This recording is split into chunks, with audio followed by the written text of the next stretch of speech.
गौहर अली खान साहब, ये बताइएगा कि अब जब खान साहब को 28 तारीख को तलब किया गया है, उनको पेश करने का हुक्म दिया गया है जज साहब की जानिब से, तो अब पाकिस्तान तहरीक इंसाफ की स्ट्रेटजी क्या होगी? क्या खान साहब का कोई पुरतपाक इस्तकबाल किया जाएगा बाहर निकलने पर? क्या आप लोग प्लानिंग कर रहे हैं इस हवाले से? देखिए, इंशाल्लाह पार्टी फैसला करेगी। खान साहब की हर जगह पुरतकाब जो है ना इस्तकबाल होगा, लेकिन अगर ये सिर्फ उसको लेके आएंगे, अगर ये रात के अंधेरे में तो लेके नहीं आ सकते, कोर्ट प्रोसीडिंग लेके आएंगे। इंशाल्लाह ताला लोग आएंगे और बड़े तादाद में आएंगे। इंशाल्लाह ताला बहुत बड़ा इस्तकबाल होगा खान साहब। अच्छा, बैरिस्टर गौहर साहब बताइएगा कि आजकल इंटरव्यूज़ के बड़ा सेशन चल रहा है, मलिक रियाज का भी इंटरव्यू सुना है कि रिकॉर्ड हो चुका है, समझते हैं कि ये भी कोई पार्टी में डेंट डालेगा? देखो, इन्होंने जितनी कोशिश करनी थी, जिससे ये कोई इंटरव्यू ले सकते सबसे ले ली हैं।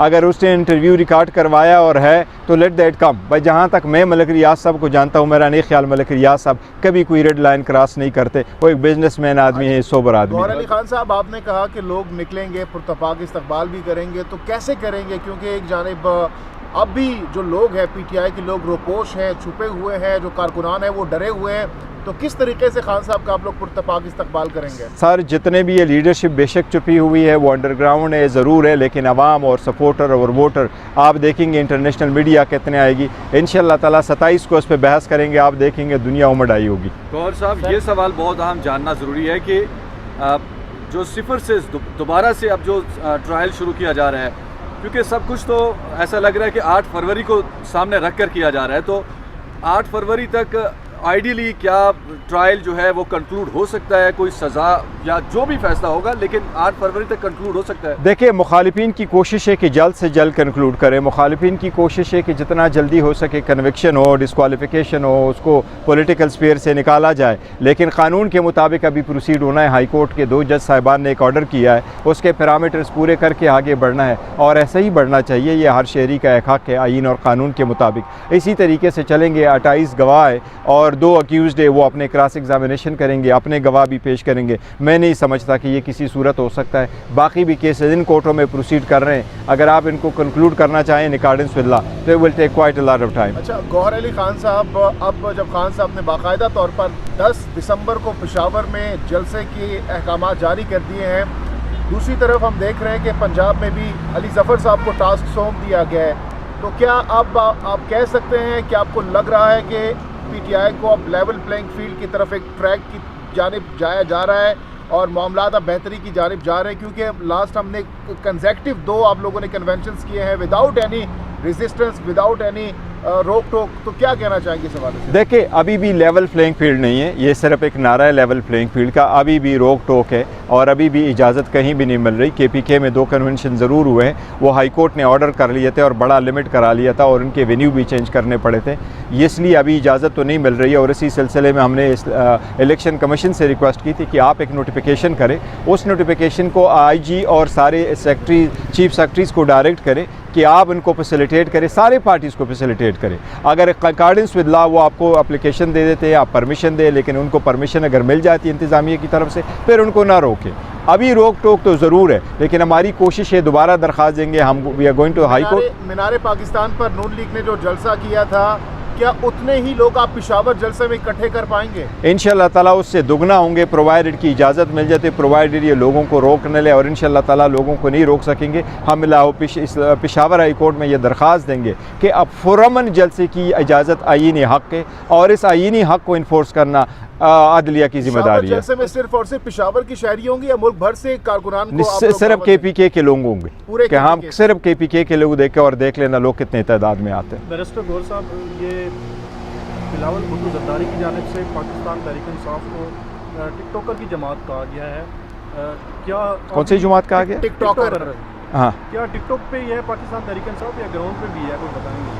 देखिए, शायद बिलावल टिकटॉक में बिज़ी है तो उसको ग्राउंड रियलिटी का अंदाज़ा ही नहीं है। जब वो नीचे देखेंगे, वो एक शेर है ना कि जब धुंध ख़त्म होगा तो फिर आपको पता चलेगा घोड़े पे सवार है कि गधे पे सवार है। भुट्टो ज़रदारी को पता चल जाएगा और वो पता चल जाएगा इंशाल्लाह कराची में। बैरिस्टर साहब, इमरान खान की रिहाई के लिए अब कानूनी तौर पर ऐसा नज़र आ रहा है कि अलकादर ट्रस्ट केस अगली रुकावट है, उसमें ज़मानत की एप्लीकेशन कहीं फ़ाइल की है अभी या कोई फ़ाइल नहीं की गई? देखिए, ज़मानत की एप्लीकेशन आप फ़ाइल कर सकते हैं। अभी जो लॉ चेंज हुआ है उसके मुताबिक पहले आपने ट्रायल कोर्ट में देना और ट्रायल कोर्ट के बाद आप हाई कोर्ट आते हैं और सुप्रीम कोर्ट आते हैं। चूँकि अभी जुडिशल हुआ नहीं है इसलिए वो एप्लीकेशन फ़ाइल नहीं हुई, लेकिन इमीडिएटली इंशाल्लाह एप्लीकेशन फ़ाइल करेंगे। अलबत्ता ये ज़रूर है कि मशरिक बैंक का जो लेटर आया है दैट स्पीक्स फॉर इटसेल्फ कि नहीं पैसे इनके हुकूमत पाकिस्तान के थे, न हुकूमत पाकिस्तान की रिक्वेस्ट थी। दैट जो है ना उनके केस जो है वो ऑलमोस्ट ख़त्म हो चुका है उसके साथ। गौर साहब, टाइमिंग बहुत इंपॉर्टेंट है ऐसे वक्त में जब एक तरफ इमरान खान साहब पर अलकादी ट्रस्ट की तलवार लटक रही है, दूसरी तरफ ये स्टेटमेंट आना, तो क्या ये आपको टाइमिंग बहुत इंपॉर्टेंट नहीं लग रही इस मामले में?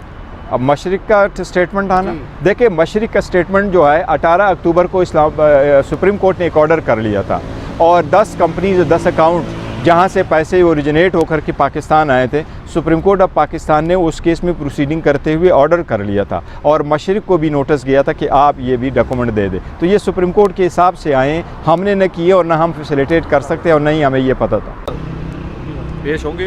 देखो, जिन लोगों ने उनको रखा है वो तो इस बात पे बज़द होंगे कि जी उनको ना पेश किया जाए और उनका ट्रायल जो है इन कैमरा किया जाए, उनका ट्रायल जेल में ही किया जाए। लेकिन let's the common sense and the good sense must prevail now. बड़ा हो गया, आपने अगस्त में कर दिया। मेरा तो ये ख्याल है कि आज जज साहब कहते हैं कि मैं रिक्यूज़ करता हूँ, मैं ये केस सुनता नहीं, क्योंकि जितने मैंने ऑर्डर कर लिए, हाई कोर्ट ने मेरा एक ऑर्डर नहीं बल्कि सारे के सारे ऑर्डर सेटिस्फाइड कर लिए। इन सर्कमस्टांसिस में let this case be decided by someone else.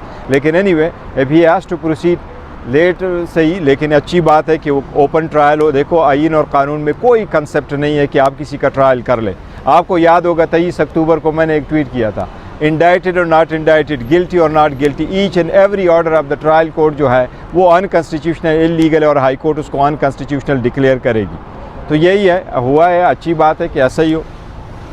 Sir ये बताइएगा कि वीडियो लिंक के ज़रिए क्या फ़र्द जुर्म आयद हो सकती है या खान साहब को पेश करना ज़रूरी है? देखिए, फ़र्द जुर्म के लिए तो लाना ज़रूरी है। हाई कोर्ट को पहले हमने एक दरख्वास्त दे दी थी और हमने कोर्ट को कहा था कि हमारी जो इनके सिक्योरिटी कंसर्न उन वक्त थी एफेड कचहरी में, उस वक्त हमने ये एक गुजारिश की थी हाई कोर्ट से और रिट पिटीशन फाइल कर दी थी और हाई कोर्ट से रिक्वेस्ट ये की थी कि हमें वीडियो लिंक के ज़रिए से इजाज़त दी जाए। तो हाई कोर्ट ने उस पर एक तफसीली ऑर्डर दे दिया था और हाई कोर्ट का ये कहना था कि बहरहाल बेल मैटर में भी इनिशियल स्टेज पे और ट्रायल में भी आखिरी स्टेज पे और इंडाइटमेंट के लिए किसी का पेश होना अदालत में लाजिम है। तो वीडियो लिंक के ज़रिए से इंडाइटमेंट नहीं हो सकती। अच्छा, बैरिस्टर गौर साहब, आप बताइएगा कि आज जो है वो इलेक्शन कमीशन में बहुत बड़ा फैसला आने वाला है। पीटीआई की इंतखाबी निशान के ऊपर आज फैसला आने वाला है। अगर आप समझते हैं कि बल्ले का निशान पीटीआई को नहीं अलॉट किया जाता तो आपकी स्ट्रेटजी क्या होगी? देखो, स्ट्रेटजी जो सेकंड प्लान बी हमने रखा हुआ है कि कैसे प्रोसीड करना पड़ता, लेकिन मेरा नहीं ख्याल कि इलेक्शन कमीशन ये फैसला करेगी कि हम आपसे विड्रॉ करते हैं आपका बल्ला।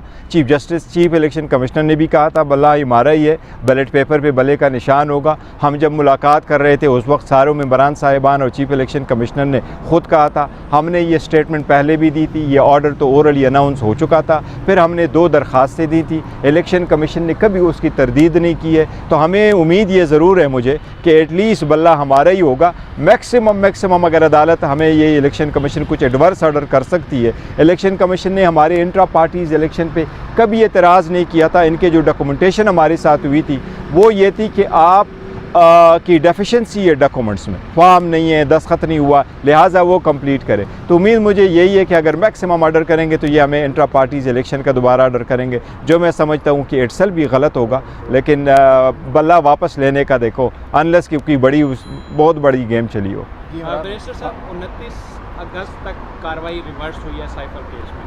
29 अगस्त को इमरान खान की दरख्वास्त ज़मानत भी नहीं दायर हुई थी और ये जो डॉक्यूमेंट रिसीविंग की थी, तो क्या ये जो ज़मानत का प्रोसेस है ये भी रिवर्स होगा और फिर जो हाई कोर्ट का ज़मानत का फैसला है या फर्द जुर्म की कार्रवाई है, जितना भी है ज़रा इसको एलेबोरेट करिएगा, बड़ा टेक्निकल। देखिए, 29 अगस्त का जो की डेट है वो उसकी कोर्ट की पहली हियरिंग थी। उससे पहले उनकी जुडिशल दे दिया गया था, कोर्ट में प्रोड्यूस नहीं किया गया था, तो कोर्ट ने उसको टच नहीं किया था। बिकॉज क्वेश्चन ये था कि ट्रायल का जब आप प्रोड्यूस करें, आप जेल जाएँ, तो वो ऑर्डर किसने करने थे। अब हाई कोर्ट ने चूँकि कहा है वो प्रोसीडिंग्स जो है वो वाइड है, तो वाइड होने की प्रोसीडिंग की each and every order is now gone. तो मैं तो ये समझता हूँ कि 29 अगस्त से लेके आज तक उसकी जितनी भी कस्टडी है ये भी इलीगल है, वो इलीगल कन्फाइन ही मानी जाएगी। और जितनी इंडाइटमेंट है, इंडाइटमेंट भी ख़त्म है, विटनेसेस भी ख़त्म है, ऑर्डर्स भी ख़त्म है। हमने जो पहले ऑर्डर उनके सामने फ़ाइल किए थे ट्रायल कोर्ट के, वो सारे के सारे ख़त्म हैं। अलबत्ता बेल का मैटर जो है वो सुप्रीम कोर्ट के सामने है, वो कंटिन्यू करेगा। अच्छा,